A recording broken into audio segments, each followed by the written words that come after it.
मैं उर्वशी और हम पढ़ रहे हैं क्लास 7 संस्कृत आमोदनी। आज हम इसमें करेंगे षष्ठः पाठः सदाचारः का अभ्यास। तो शुरू करते हैं। प्रश्न नंबर 1, श्लोकान सस्वरम गायत। श्लोकों को स्वर के साथ गाइए। दूसरा प्रश्न, उपयुक्त कथनानाम समक्षम आम, अनुपयुक्त कथनानाम समक्षम न इति लिखत। सही कथनों के सामने आम मिस हाँ और गलत कथनों के सामने न ऐसा लिखो। पहला है इसमें क, अनृतम ब्रूयात। अनृतम मिस झूठ, झूठ बोलना चाहिए, नहीं तो ये ना है। ख, सर्वदा व्यवहारे मृदुता स्यात्। सर्वदा हमेशा व्यवहार में कोमलता होनी चाहिए, बिल्कुल ये आम है। अब है ग, कि आचारः परमं धनम नास्ति। सदाचार सबसे बड़ा धन नहीं है, बिल्कुल गलत, ये तो होता ही है ना, तो ये ना है। अब है इसमें घ, विद्या कुलम रोचते। कि विद्या से परिवार सुशोभित होता है, बिल्कुल सही, आम। अब है ग, दुराचारः पुरुषः लोके निंदिता भवति। दुराचारी यानी कि बुरे आचरण वाला इंसान संसार में निंदित मिस आलोचना से युक्त होता है। हाँ बिल्कुल सही, यह है आम।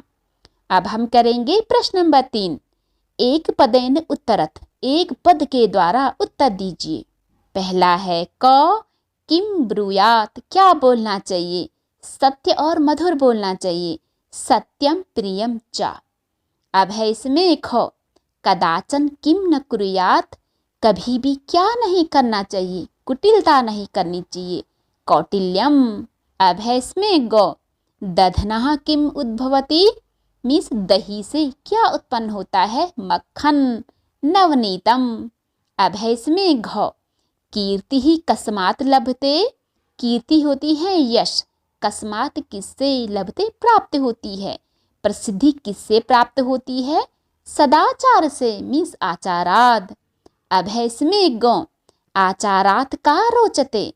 मीन्स सदाचार से क्या सुशोभित होती है? विद्या। आपने ये ध्यान देना है, यहाँ पर आचाराद या फिर आचारात, दोनों वर्ड का मीनिंग एक ही है, मीन्स सदाचार से यानी कि अच्छे आचरण से। अब है प्रश्न नंबर 4, प्रश्न मध्ये त्रीणि क्रियापदानि सन्ति। प्रश्न के बीच में 3 क्रियापद हैं। कौन कौन से क्रियापद? ये हैं, ब्रूयात बोलना चाहिए, स्यात् होना चाहिए, रोचते सुशोभित होता है। तानि प्रयुज्य सार्थक वाक्यानि रचयत। उनको प्रयोग करके सार्थक वाक्यों की रचना करिए। जैसे हम यहाँ पर एक देखते हैं, अनृतम प्रियम चाना। अनृतम होता है झूठ, प्रियम यानी कि मीठा, चौमिस और नामिस नहीं, मीन्स मीठा झूठ नहीं बोलना चाहिए, तो इसके एंड में आएगा ब्रूयात। एक और हम देखते हैं, विद्या कुलम। विद्या से कुल क्या होता है? सुंदर दिखता है, रोचते। अब हम इनसे बने सारे के सारे वाक्य देखते हैं। यथा आचारात विद्या रोचते। सदाचार से विद्या सुशोभित होती है। पहला, अनृतम प्रियम च न ब्रूयात। झूठ और प्रिय नहीं बोलना चाहिए, मीन्स मीठा झूठ नहीं बोलना चाहिए। दूसरा, विद्या कुलम रोचते। विद्या से परिवार सुशोभित होता है। तीसरा, व्यवहारे मृदुता स्यात्। व्यवहार में कोमलता होनी चाहिए। चौथा, सत्यम अप्रियम च न ब्रूयात। सत्य और अप्रिय नहीं बोलना चाहिए, मीन्स हमें कड़वा सत्य नहीं बोलना चाहिए। अब है इसमें 5, व्यवहारे कदाचन कौटिल्यम न स्यात्। व्यवहार में कभी भी कुटिलता नहीं होनी चाहिए। छठा, सत्यम प्रियम च ब्रूयात। सत्य और प्रिय बोलना चाहिए। 7th, व्यवहारे सर्वदा औदार्यम स्यात्। व्यवहार में हमेशा उदारता यानी कि कोमलता होनी चाहिए। अब है प्रश्न नंबर 5, मंजूषातः अव्यय पदानि चित्वा रिक्त स्थानानि पूरयत। मंजूष से अवयव पदों को चुन करके रिक्त स्थानों की पूर्ति करिए। तो ये बॉक्स है यहाँ पर मंजूष, इसमें भरे हैं ये अवयव पद। अवयव वो पद होते हैं जो कि कभी भी चेंज नहीं होते। चेंज मीन्स अगर इनकी विभक्ति वचन या फिर लिंग अगर चेंज करो तो वो चेंज नहीं होते हैं, जैसे कि और वर्ड्स के होते हैं। खैर हम यहाँ पर इनको शुरू करते हैं। पहला इसमें क, सर्वदा सत्यम ब्रूयात, हमेशा सच बोलना चाहिए। ख, लता मेघाचा विद्यालय गच्छतः, लता और मेघा विद्यालय जा रहे हैं।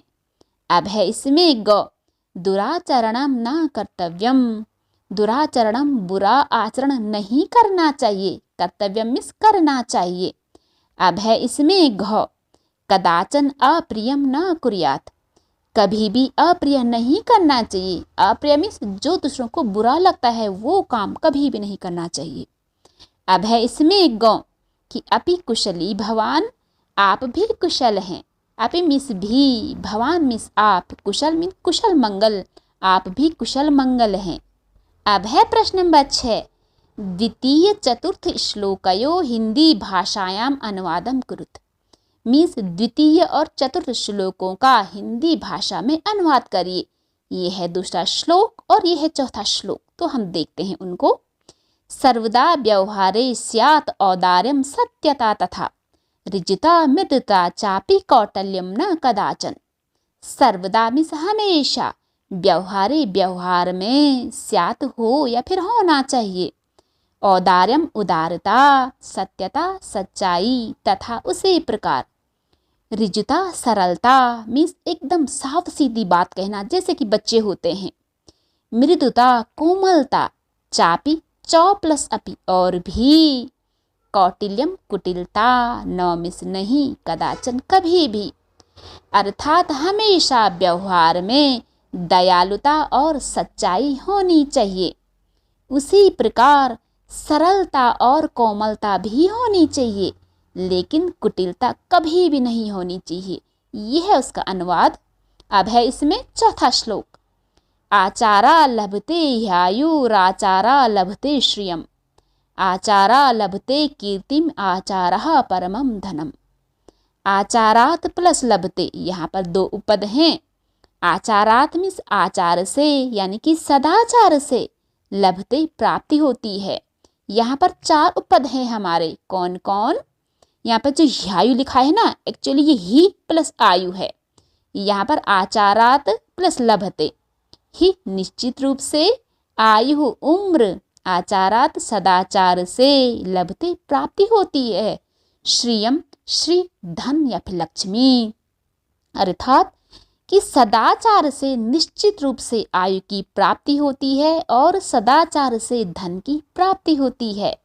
दूसरी लाइन, आचारा लभते, यहाँ पर आचारात प्लस लभते, सदाचार से प्राप्त होता है, कीर्तिम कीर्ति होती है, यश या फिर प्रसिद्धि, सदाचार से यश की प्राप्ति होती है, आचारः परमम धनम, इसीलिए आचार मीन्स कि सदाचार सबसे ज्यादा श्रेष्ठ होता है, परमम होता है सर्वश्रेष्ठ, सबसे ज्यादा ऊंचा, धनम मीन्स धन, इसीलिए सदाचार सर्वश्रेष्ठ धन है।